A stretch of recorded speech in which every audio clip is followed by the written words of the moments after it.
Hello guys, hi, welcome to Vigyan Katta. इस्रोच्या एका खूप महत्वाच्या प्रोग्रामबद्दल, खूप महत्वाच्या कार्यक्रमाबद्दल आपण माहिती या व्हिडिओमध्ये घेणार आहोत. तो जो कार्यक्रम आहे त्याचं नाव आहे युविका किंवा त्याला युवा विज्ञानी कार्यक्रम असं म्हटलंय.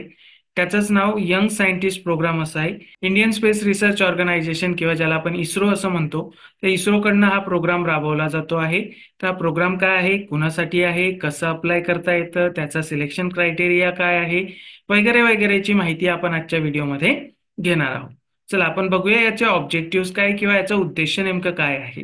To impart basic knowledge on space technology, space science, space applications, emerging trends in space science and technology. या महत्वाचे जे विषय आहे म्हणजे स्पेस तंत्रज्ञान, अवकाश तंत्रज्ञान असेल, अवकाश विज्ञान असेल, त्याच्या अप्लिकेशन, त्याचे उपयोग असतील, याच्याबद्दलचं महत्वाचं बेसिक नॉलेज जे आहे त्या विद्यार्थ्यांना देणं, जे फ्युचर बिल्डिंग ब्लॉक्स आहेत आपल्या भारत देशाचे. तर तो एक त्याचा महत्वाचा उद्देश आहे. याच्यातनं काय एक्सपेक्टेड करत आहे इस्रो, की encourage more and more students to pursue science, technology, engineering and mathematics या क्षेत्रामध्ये जास्तीत जास्त विद्यार्थ्यांनी सहभागी व्हावं, त्याच्यातल्या रिसर्चमध्ये किंवा त्याच्यातल्या करिअरमध्ये. अशा पद्धतीचा उद्देश, ऑब्जेक्टिव्ह डोळ्यासमोर ठेवून इस्रोने एक कार्यक्रम तयार केलेला आहे आणि तो कार्यक्रम शालेय विद्यार्थ्यांसाठी आहे. आता कोण इलिजिबल आहे, तर शालेय विद्यार्थी कोणते, तर जे इयत्ता 9वी मध्ये शिकत आहेत. 1 जानेवारी 2024 रोजी जे विद्यार्थी इयत्ता 9वी मध्ये आहे ते विद्यार्थी या कार्यक्रमामध्ये सहभागी होऊ शकतात. आता याच्यासाठी नोंदणी करणं किंवा रजिस्ट्रेशन करणं आवश्यक आहे. तर रजिस्ट्रेशन कधीपासून करता येतं, 20 फेब्रुवारी 2024 पासून 20 मार्च 2024 पर्यंत या कार्यक्रमाचं आपल्याला रजिस्ट्रेशन करता येतं. आपलं रजिस्ट्रेशन झाल्यानंतर, नोंदणी झाल्यानंतर त्याची पहिली सिलेक्शन लिस्ट लागते 28 मार्च 2024 रोजी. त्याच्यानंतर सेकंड सिलेक्शन लिस्ट लागणार आहे 4 एप्रिल 2024 ला. आता सेकंड सिलेक्शन लिस्ट का, पहिल्या सिलेक्शन लिस्टमध्ये जर का समजा काही राहिलं, रिकामे सीट्स बाकी राहिलेत किंवा काही आणखीन दुसरे कोणी ऑप्ट आउट केलं किंवा काही आणखीन ऐन वेळेवरती काही दुसरे समस्या उद्भवली, तर सेकंड सिलेक्शन लिस्ट 4 एप्रिल 2024 ला लागणार आहे. त्याच्यानंतर 12 मे 2024 ला आपल्याला इस्रोच्या एका विशिष्ट रिस्पेक्टिव्ह सेंटर जे आपल्याला दिलेलं असेल त्या ठिकाणी जाऊन आपल्याला रिपोर्ट करायचं आहे. आता हे 12 मे 2024 सांगितलंय, किंवा ते आपल्याला मेलवरती कळवतील की आपल्याला कुठल्या तारखेला जॉईन व्हायचंय. पण सध्या नियोजन असं आहे की 12 मे 2024 ला हा कार्यक्रम सुरू होईल. प्रत्यक्ष कार्यक्रमाची सुरुवात 13 मे 2024 ते 24 मे 2024 असा 11 दिवस असणार आहे. जे निवासी शिबिर आहे खरं तर हे इयत्ता 9वीच्या विद्यार्थ्यांसाठी. 25 मेला त्याचा सेंड ऑफचा कार्यक्रम होणार आहे. तर अशा पद्धतीचा शेड्यूल आपल्या कार्यक्रमाचं ह्या असणार आहे. आता याच्यासाठी सिलेक्शन क्रायटेरिया काय आहे, कशाच्या आधारावरती हे विद्यार्थ्यांचं सिलेक्शन करणार आहे, तर ते खूप महत्वाचं आहे. त्याच्यातला पहिला क्रायटेरिया आहे बघा, marks obtained in class 8 exam. आपल्याला इयत्ता 8वीच्या परीक्षेमध्ये किती मार्क मिळालेले आहे, तर त्या मार्कावरती आपलं सिलेक्शन आहे. आणि त्याच्यासाठी किती त्याला वेटेज आहे, तर 50% त्याला वेटेज आहे. त्याच्यानंतर एक ऑनलाईन क्विज आपली घेतली जाणार आहे जेव्हा आपण रजिस्ट्रेशन करू त्यावेळेस, आणि त्या क्विजला 10% वेटेज असणार आहे.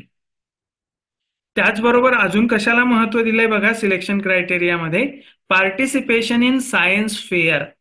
तुम्ही विज्ञान प्रदर्शनामध्ये, विज्ञान जत्रेमध्ये जर का एखाद्या सहभागी झाला असाल, तुमच्या शाळेतल्या लेवलवरती असेल, जिल्हास्तरीय असेल, राज्यस्तरीय असेल किंवा देश पातळीवरची असेल, या सायन्स फेअरमध्ये जर तुम्ही सहभागी झाला असाल तर तुम्हाला त्याच्यामध्ये काही वेटेज दिलं जाणार आहे. किती दिलं जाणार आहे, तर स्कूल लेवलला जर तुम्ही सिलेक्ट झाला असाल तर 2%, डिस्ट्रिक्ट लेवलला जर तुम्ही पार्टिसिपेट झाला असाल तर 5%, स्टेट लेवलला किंवा त्याच्यावरच्या लेवलला जर तुम्ही पार्टिसिपेट झाला असाल तर 10%. अशा पद्धतीचं वेटेज त्याच्यामध्ये आहे. जर सपोज तुमचं एखादा सायन्स ऑलिम्पियाड एक्झाम मध्ये तुम्हाला काही फर्स्ट टू थर्ड रँक मिळालेला आहे, 1 किंवा 2 किंवा 3 रँक जर तुम्हाला सायन्स ऑलिम्पियाड किंवा त्याच्याशी संबंधित इक्विव्हॅलेंट एक्झाम्स म्हणजे होमी बाबा असेल किंवा अजून कुठली, तर त्याच्यामध्ये सुद्धा तुम्हाला वेटेज मिळणार आहे. आता त्याच्यामध्ये सुद्धा स्कूल लेवलवरती, डिस्ट्रिक्ट लेवलवरती, स्टेट लेवलवरती त्या पद्धतीनं ते सांगितलंय. 2% जर तुम्ही स्कूल लेवलवरती पहिल्या 3 नंबरमध्ये असाल तर, 4% जर तुम्ही डिस्ट्रिक्ट लेवल किंवा जिल्ह्यामध्ये तुम्ही पहिले, दुसरे, तिसरे आला असाल तर, राज्य लेवलवरती किंवा देश पातळीवरती जर आला असाल तर 5% तुम्हाला त्याच्यामध्ये मिळेल. फक्त विज्ञानाच्याच क्षेत्रातलं हे घेतलंय का, सायन्स फेअर किंवा ऑलिम्पियाड, तर तसंही नाहीये. जर तुम्ही एखाद्या स्पोर्ट्स कॉम्पिटिशनचे विनर असाल आणि त्याच्यामध्ये जर तुमचा पहिला, दुसरा, तिसरा क्रमांक आला असाल, शाळेमध्ये असेल, तुमच्या जिल्ह्यामध्ये असेल किंवा तुमच्या राज्यामध्ये असेल किंवा देश पातळीवरती असेल, तर त्याच्यामध्ये सुद्धा तुम्हाला वेटेज मिळणार आहे. त्याचबरोबर स्काउट आणि गाईड मध्ये जर का तुम्ही किंवा एनसीसी मध्ये किंवा एनएसएस मध्ये जर का तुम्ही सहभागी झाला असाल 3 वर्षापर्यंत, लास्ट 3 इयर्स मध्ये, तरी सुद्धा तुम्हाला त्याच्यामध्ये 5%चं वेटेज मिळणार आहे. आणि अजून एक शेवटचा क्रायटेरिया जो सगळ्यात महत्वाचा आहे, तो आहे जर तुम्ही खेडे गावामध्ये, विलेजमध्ये किंवा एखाद्या रुरल स्कूलमध्ये शिकत असाल, पंचायत एरियामधल्या, तर तुम्हाला 15% वेटेज मिळणार आहे. म्हणजे थोडक्यात ग्रामीण भागातील विद्यार्थ्यांना 15% वेटेज याच्यामध्ये सिलेक्शन क्रायटेरियामध्ये मिळणार आहे. तर अशा पद्धतीचं हे वेगवेगळे त्याच्यासाठीचे क्रायटेरिया आहे आणि त्याच्यासाठीचं वेटेज आहे. पण हे सगळं लक्षात घेऊन असं केलं जाणार आहे की प्रत्येक स्टेटमधनं आणि युनियन टेरिटरीजमधनं मिनिमम पार्टिसिपेशन असलं पाहिजे, ते एन्श्युअर केलं जाणार आहे. म्हणजे असं नाही की बाबा फक्त एकाच राज्यातनं सगळे विद्यार्थी घेतले जातील, सगळ्या राज्यातनं, सगळ्या युनियन टेरिटरीज मधनं ते घेतले जातील. अशा पद्धतीचा सिलेक्शन क्रायटेरिया आहे. हा कार्यक्रम कुठे होणार आहे आपला युविकाचा, तर 7 वेगवेगळे सेंटर्स आहेत ज्या ठिकाणी हा होणार आहे. म्हणजे Indian institute of remote sensing आहे डेहराडूनचं, तिथे होणार आहे. विक्रम साराभाई स्पेस सेंटर आहे तिरुवनंतपुरमचं, तिथं होईल. सतीश धवन स्पेस सेंटर आहे श्रीहरिकोट्याचं. U R Rao satellite centre आहे बेंगलुरूचं. स्पेस अप्लिकेशन सेंटर आहे अहमदाबादचं. नॅशनल रिमोट सेन्सिंग सेंटर आहे हैदराबादचं. किंवा north eastern space application centre आहे शिलाँगचं. या 7 वेगवेगळ्या इस्रोच्या केंद्रावरती हे 11 दिवसाचं आपलं निवासी शिबिर जे असणार आहे युविकाचं, ते होणार आहे. त्याच्यामुळे आता याच्यासाठी जायचं कसं किंवा याचा खर्च कोण करणार, तर त्यांनी तसं स्पष्ट त्याच्यामध्ये सांगितलेलं आहे की only travel of selected student, ज्या विद्यार्थ्याची निवड झाली आहे त्याच फक्त खर्च हा इस्रोकडनं केला जाणार आहे. आणि तोही सेकंड क्लास एसी ट्रेनचा खर्च किंवा व्होल्वो बस जी एसी आहे त्याचं, स्टेट गव्हर्नमेंटचं किंवा ऑथोराइज ट्रान्सपोर्ट याचं ते केलं जाणार आहे रेल्वे स्टेशन पासनं तुमच्या सेंटरपर्यंत. त्याच्यानंतर ओरिजिनल तिकीट तुम्हाला त्याच्यासाठी दाखवावं लागणार आहे. तुम्हाला भाडं त्याच्यातलं परत मिळेल. तो खर्च तुम्हाला आधी स्वतः करायचा आहे, नंतर तुम्हाला इस्रोकडनं मिळेल.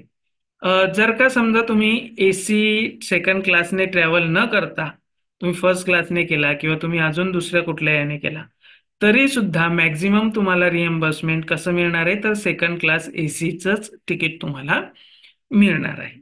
आता याच्यामध्ये जे काही कोर्स जेव्हा तुमचा सुरू होईल, जेव्हा तुमचं शिबिर सुरू होईल, तेव्हा तुमचं काही मटेरियल असेल, तुमचं काही राहण्याची व्यवस्था असेल, खाण्याची व्यवस्था असेल, तर ती पूर्णपणे इस्रोकडनं केली जाणार आहे. त्याच्यामध्ये तुम्हाला 1 रुपया सुद्धा घरून स्वतः भरायची गरज नाही. तर अशा पद्धतीनं इयत्ता 9वी मध्ये शिकणारे विद्यार्थी फक्त याला इलिजिबल आहे. तर अशा पद्धतीचं हे महत्वाचं आपली माहिती इस्रोने आपल्यासाठी दिली आहे. आता याच्यासाठी रजिस्टर कसं करायचं, तर इस्रोच्या अंतरिक्ष जिज्ञासा प्लॅटफॉर्म जो आहे jigyasa.iirs.gov.in याच्यावरती रजिस्ट्रेशन करायचंय. तुमचा ईमेल ऍड्रेस व्हेरीफाय करून घ्यायचा आहे सक्सेसफुल रजिस्ट्रेशन झाल्यानंतर. त्याच्यानंतर व्हेरिफिकेशन लिंक मेलवरती येईल, त्याच्यावरनं आपला ईमेल ऍड्रेस व्हेरीफाय करायचा. तिसरी स्टेप आहे पार्टिसिपेट इन स्पेस क्विज. या स्पेस क्विजला जे 10% वेटेज आहे त्याच्यावरती क्विज गाईडलाईन्स केअरफुली रीड करायच्या, मग क्विज द्यायची. त्याच्यानंतर चौथी स्टेप आहे आपली पर्सनल प्रोफाईल आणि एज्युकेशनल डिटेल्स फिल करायचे. 5वी स्टेप खूप महत्वाची आहे. आपले जे काही सर्टिफिकेट्स आहेत जे आपल्या कॉम्पिटिशनचे असतील किंवा काही स्पर्धांचे असतील, जे काही सांगितलं आहे ते, तर त्याचं फोटो कॉपी करायचे, ते आपल्या हेडमास्टरकडनं अटेस्टेड करून घ्यायचे, त्यांचा शिक्का घ्यायचा, त्यांची सही घ्यायची आणि हे व्हेरीफाईड सर्टिफिकेट्स आहेत, हे स्कॅन करायचे आणि आपल्याला हे आपल्या इस्रोचा जो प्लॅटफॉर्म आहे, आपला अंतरिक्ष जिज्ञासा प्लॅटफॉर्म, त्याच्यावरती ते अपलोड करायचे. त्याच्यानंतर 6वं स्टेप जी आहे ती खूप महत्वाची आहे.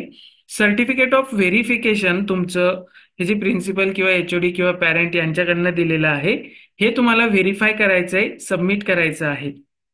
ठीक आहे. त्याच्यानंतर 7 नंबरची स्टेप, अपलोड करायचे तुमचे डॉक्युमेंट आणि ऍप्लिकेशन तुम्हाला सबमिट करायचे. असे 7 स्टेप याच्यामध्ये आहेत. आता सगळी माहिती आहे जे काय आपण भरणार आहोत वेबसाईटवरती, ती व्यवस्थितपणे चेक करायची आहे, व्हेरीफाय करायची आहे आणि मगच आपल्याला सबमिटचं बटन दाबायचंय. एकदा ऍप्लिकेशन सबमिट झाल्यानंतर परत आपल्याला त्याच्यामध्ये चेंज किंवा करेक्शन करता येणार नाही. त्याच्यामुळे व्यवस्थितपणे ऍप्लिकेशन भरायचंय, फॉर्म भरायचा आहे. ते कसं भरायचं, त्या वेबसाईटवरती गेल्यानंतर काय होतं ते आपण नंतरच्या व्हिडिओमध्ये बघूया. तर इयत्ता 9वीच्या विद्यार्थ्यांनी याच्यामध्ये सहभागी व्हा जास्तीत जास्त संख्येनं. विशेषतः ग्रामीण भागातील विद्यार्थ्यांना याच्यामध्ये खूप महत्वाचा काय म्हणूयात आपण मार्क्स दिलेले आहेत, त्यांनी ग्रेस दिलेला आहे. त्याच्यामुळे जास्तीत जास्त विद्यार्थ्यांनी सहभागी व्हायचंय. धन्यवाद.